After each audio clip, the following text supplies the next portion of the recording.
Friends, welcome to my career पाठशाला। बहुत दिनों के बाद आपके सामने फिर से मैं एक बार हाजिर हूँ। पिछले 2-3 महीनों से कई सारी चीज़ें चल रही थी। नीट का केस सुप्रीम कोर्ट में चल रहा था। उसके बाद फिर जब रिजल्ट आया तो बांग्लादेश का इशू हो गया।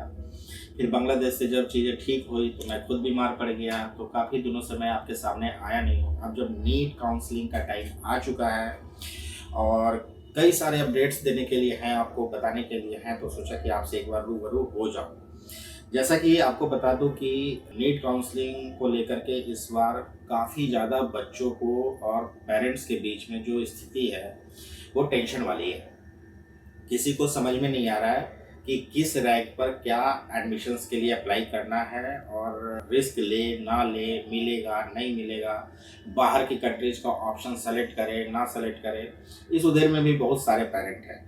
तो आज का वीडियो मैं उनके लिए बना रहा हूँ जो इंडिया के साथ साथ बाहर की कंट्रीज में ऑप्शंस देख रहे हैं। तो मैं आपको बता दूं कि अगर आपकी एलिजिबिलिटी बांग्लादेश जैसी कंट्रीज में नहीं है, मतलब अगर आप 1 साल से ज़्यादा ड्रॉप आउट हो चुके हैं और आप रशिया वगैरह का ऑप्शंस लेकर के चल रहे हैं, तो मैं ये कहूँगा कि रशिया के अंदर में ऑलमोस्ट 80% जो यूनिवर्सिटीज़ हैं वो ख़त्म हो चुकी है। उसमें अब सीट नहीं है। कई सारी यूनिवर्सिटीज़ के अंदर में वेटिंग लिस्ट है। कई सारी यूनिवर्सिटीज़ के अंदर में 200 सीटें हैं और एडमिशन लेटर 300 का जनरेटेड है। 400 बच्चों के एप्लीकेशन एडमिशन लेटर जनरेटेड है। तो ये भी मानकर चलिए कि रशिया में कई सारे बच्चों के जिनके एडमिशन लेटर आ गए हैं उनके भी एडमिशन 100% कन्फर्म नहीं है अनटिल एंड अनलेस कि उनका इन्विटेशन लेटर जारी नहीं हो गया। तो ऐसे कई सारी यूनिवर्सिटीज़ हैं रशिया की। ज़्यादा नहीं बोलूँगा वरना फिर वो जो मामला जो है ना डिस्प्यूट वाले सिस्टम में चला जाता है। फिर बाद में पता चलेगा आपको कि अच्छा इस यूनिवर्सिटी में नहीं तो उस यूनिवर्सिटी में हुआ, उस यूनिवर्सिटी में नहीं तो उस यूनिवर्सिटी में सेटल किया। हाँ, कुछ यूनिवर्सिटी रशिया की अभी भी बची है। तो आपके पास एक अपॉर्चुनिटीज़ है कि आप रशिया की इन यूनिवर्सिटीज़ के अंदर में एप्लीकेशन अप्लाई करके एडमिशन अपना ले सकते हैं। अब यूनिवर्सिटीज़ के बारे में बताने से पहले मैं ये आपको बताना चाहूँगा कि कैसे आप सोचिए, कैसे आप समझे। देखिए, इंडिया के अंदर में आप किसी भी स्टेट से बिलोंग करते हैं और आपको अगर गवर्नमेंट सीट नहीं मिल रही है तो आपका प्राइम टारगेट जो होता है मोस्ट ऑफ द पेरेंट्स का, चाहे आप महाराष्ट्र से हो, चाहे आप गुजरात से हो, चाहे आप एमपी से हो या आप चाहे हरियाणा कहीं से भी हो, तो आपका यूपी प्राइम टारगेट बनता है। यूपी के अंदर में ऑन एन एवरेज लोगों को लगता है कि 200 नंबर वाले को भी सीट अलॉट हो जाती है। अब तो 4 कॉलेज यूपी में आए हैं, 400 सीट्स बढ़ गए हैं, तो उसको लेकर कहीं भी एक एक्साइटमेंट बनी हुई है कि यूपी के अंदर में 200, 220, 230 वाले को भी सीट मिल जाएगी। ठीक है। दूसरा, जो आपको दिन भर सो कॉल्ड काउंसलर के नाम पे आपको फ़ोन आते रहते हैं, जो आपको समझाते रहते हैं कि हमारा यूपी के कॉलेजेस से जो है लिंक है, टाई अप है, मैनेजमेंट की सेटिंग है हमारे बॉस की, तो आपको 200 नंबर पे भी कॉलेज अलॉट करा देंगे, आप काउंसलिंग करा दीजिए, इतने पैसे दे दीजिए। तो इस तरीके के हथकंडे में सुन करके, वीडियो देख करके आप परेशान हो जाते हैं और हकीकत वही है जो होना है। तो हकीकत क्या है? हकीकत ये है कि अगर आप यूपी प्लान कर रहे हैं तो यूपी में अगर आपका नीट का स्कोर कार्ड, वह सिनेरियो बता रहा हूँ, वह सिनेरियो में अगर 250 से नीचे है तो आप यूपी के भरोसे तो बिल्कुल मत रहिए, चाहे आपको किसी ने कुछ भी कह दिया। 250 भी मैं वर्स बता रहा हूँ, मतलब वर्स कंडीशन लेकर के। अगर मैं सेफेस्ट बोलूँ तो ये 300 से नीचे नहीं है इस बार यूपी, चाहे माइनॉरिटी के ही कॉलेज की बात क्यों ना कर ली जाए। ये सिनेरियो है क्योंकि इस बार जो रैंक है उस रैंक का डिफरेंस 1.5 लाख से कम का अंतर नहीं है। दूसरा क्या है कि जो रैंक का अंतर है वो 1.5 लाख से 2 लाख से जितना नीचे जाएंगे उतना वेरिएशन चला जा रहा है। ठीक है, 220 नंबर पे 9 लाख की रैंक बन रही है, कहाँ से यूपी मिलने वाला है किसी को। तो सिनेरियो ये है। अब एक और भी, अब इसको एनालिसिस कैसे करते हैं, एनालिसिस कर लीजिए। अगर पहले क्या होता था, पहले ये होता था कि बच्चे को अगर सीट नहीं मिलता था तो बच्चे रिपीट वाले मोड पर चले जाते थे, मतलब रिपीट करने लगते थे, कोचिंग ज्वाइन कर लेते थे, अगले साल के प्रिपरेशन में लगते थे। इस बार हालात वो भी नहीं। कई सारे पेरेंट्स का, कई सारे बच्चों का सिस्टम के ऊपर से विश्वास हिल चुका है और उठ चुका है। इसका सीधा झलक जो है, आप कोटा को देख लीजिए। कोटा में 40% से ज़्यादा कोचिंग इंस्टीट्यूट में बच्चे नहीं हैं। लातूर महाराष्ट्र के अंदर में जिसको कोचिंग का हब माना जाता था वो पूरा खाली पड़ा है। सीकर राजस्थान की हालत भी कुछ ज़्यादा अच्छी नहीं है।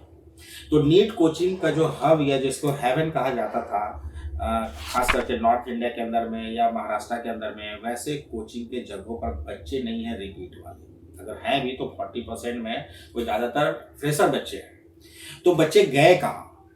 या तो बच्चे दूसरे कोर्सेज में एडमिशन ले गए, या बच्चे काउंसलिंग का ही वेट कर रहे हैं कि किसी तरीके से पेरेंट भी लग रहा है कि एफडी तोड़ के फलाना XYZ इधर उधर किसी भी अरेंज करके बस किसी तरीके से MBBS कॉलेज में एडमिशन करा दें। तो सिनेरियो ये है कि काउंसलिंग के अंदर में कॉम्पिटिशन्स कम नहीं होने जा रहा है।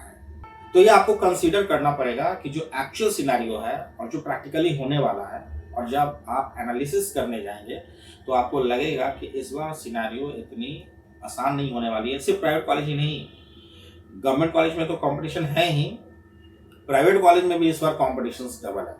तो अब करें तो क्या करें? तो आपको क्या करना है कि आपको एक डिसाइड करना पड़ेगा, डिसीजन लेना पड़ेगा। जो मैं बता रहा हूँ, अगर उस वाले सिनेरियो में है 300 प्लस है, सेफेस्ट स्कोर है, आप ट्राई कर सकते हैं।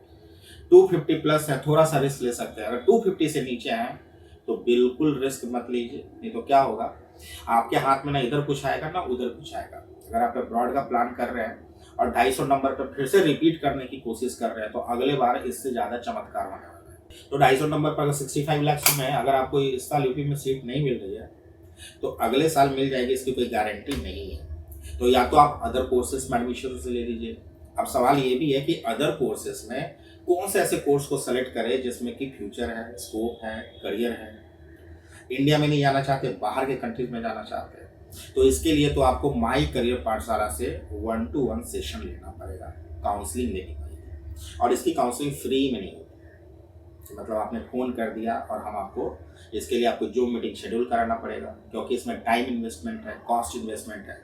तो अगर आप कुछ ऐसा गेन करना चाहते हैं, कुछ नॉलेज लेना चाहते हैं, आप अपने करियर को शेप करना चाहते हैं, तो उसके लिए तो फिर पेड काउंसलिंग के अंडर में आपको आना पड़ेगा। यही सारी चीज़ें मैं जब चिल्ला करके फरवरी में, आप देखना हमारा वीडियो, फरवरी में, जनवरी में मैं अपील कर रहा था बच्चों से कि आप ये वाला फॉर्म भर लो, इस कंट्रीज के ये वाला फॉर्म भर लो, बायो इन्फॉर्मेटिक्स के फॉर्म भर लो, अर्थ डायनेमिक्स के फॉर्म भर लो, जीनोमिक साइंसेस के फॉर्म भर लो, जिसमें 30-30 लाख 35-35 लाख रुपए का प्लेसमेंट्स होता है और ईयर वाइज ईयर, मतलब पर ईयर के हिसाब से।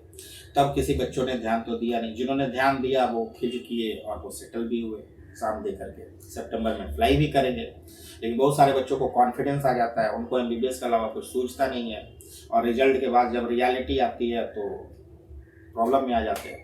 अब MBBS अब्रॉड में भी कई सारे सिचुएशन है ना, जिस उज्बेकिस्तान में ये बताया जा रहा था कि लाइसेंस का एग्जाम नहीं देना है, अब सुनने में आ रहा है कि लाइसेंस के एग्जाम को लेकर के भी कंट्रोवर्सी क्रिएट हो गई। ज़्यादा नहीं बोलूँगा, लेकिन सब कुछ ठीक भी नहीं है उज्बेकिस्तान के अंदर। किर्गिस्तान में, जिस किर्गिस्तान को लेकर के चिल्लाते रहते हैं, कंसल्टेंट एजेंट चिल्लाते रहते हैं, आज तक नए फिर जेल रेगुलेशन के बाद किर्गिस्तान गवर्नमेंट ने कुछ भी क्लियर नहीं किया। तो आपको क्या दिखा दिया जाता है, वहाँ के कॉलेजों का एक नोटिफिकेशन दिखा दिया जाता है, रूल्स गाइडलाइंस की, ये देख लीजिए कॉलेज वालों ने लिख के दिया। अरे बाबा, ये भी तो समझ लीजिए, कॉलेज के लिखने से कुछ नहीं होता, until and unless the government changes the rule. Similar situation है कि इंडिया में मैं कोई कॉलेज खोल करके बैठ जाऊँ और हमारे कॉलेज को NMC से कोई अप्रूवल नहीं है, गवर्नमेंट से अप्रूवल नहीं है, मैं कुछ भी लिख के दे दूंगा, उसकी कोई वैल्यू है क्या? या मैं आपको डिग्री दे दूंगा, उसकी कोई वैल्यू है क्या? तो आपको क्या है ना कि जिस स्टेज पर है आपको यह लेवल समझ में नहीं आता, और जो आपके सो कॉल्ड लोकल जहाँ पे लोग हैं उनको भी समझ में नहीं आता। आपको दिखा दिया जाता है कि बच्चे पढ़ करके आ रहे, वो 2021 से पहले के बैच का गया हुआ बच्चा है। आज के डेट में सिचुएशन बहुत डिफरेंट है। आज के डेट पे भेड़ चाल वाला सिचुएशन नहीं है। आज के डेट में किसी भी ट्रैक पे दौड़ने वाला रेस देख करके कि पड़ोसी का बच्चा गया तो मैं भी चला जाऊँ, वो वाला सिचुएशन नहीं है। बहुत टफ सिनेरियो, कई सारी चीज़ें तो मैं इस प्लेटफॉर्म पे बोल भी नहीं पाता हूँ, लेकिन जो पेरेंट इंडिविजुअली आते हैं, जो डिस्कस करते हैं, इंटरेस्ट लेते हैं, जब मैं उनके सामने रखता हूँ तो उनको समझ में आता है कि क्या मेजर चैलेंजेस हैं। खैर, बैक टू द स्टोरी कि आप अगर इंडिया में काउंसलिंग में पार्टिसिपेट कर रहे हैं तो बैकअप ऑप्शन क्या है आपके पास, वो समझ लीजिए।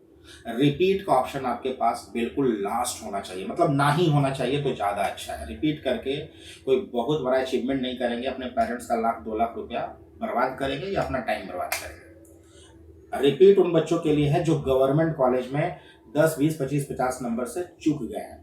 प्राइवेट कॉलेज के बच्चों के लिए रिपीट का कोई सेंस नहीं बनता। उसके बाद अगर आप रशिया में भी एडमिशन्स प्लान करना चाहते हैं, अगर बांग्लादेश की एलिजिबिलिटी नहीं है, अपार्ट फ्रॉम बांग्लादेश में पिछले कुछ दिनों में जो रिसेंट डेवलपमेंट है, जो वहाँ पर गवर्नमेंट का और स्टूडेंट का प्रोटेस्ट हुआ, उसको लेकर के अगले वीडियो में डिस्कस करेंगे और उसमें भी गलतफहमियां जो हैं कई सारे पेरेंट्स की, वो हम दूर करेंगे।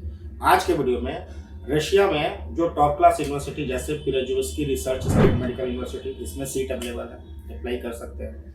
अल्टाई स्टेट मेडिकल यूनिवर्सिटी, इसमें सीट अवेलेबल है, अच्छी यूनिवर्सिटी है, बेहतरीन यूनिवर्सिटी है, हर साल का FMG के पासिंग रेट अच्छे हैं, इसमें अप्लाई कर सकते हैं। उलियानोस्क स्टेट मेडिकल यूनिवर्सिटी, सिर्फ 45 मिनट्स की डिस्टेंस है मॉस्को से, इसमें अप्लाई कर सकते हैं।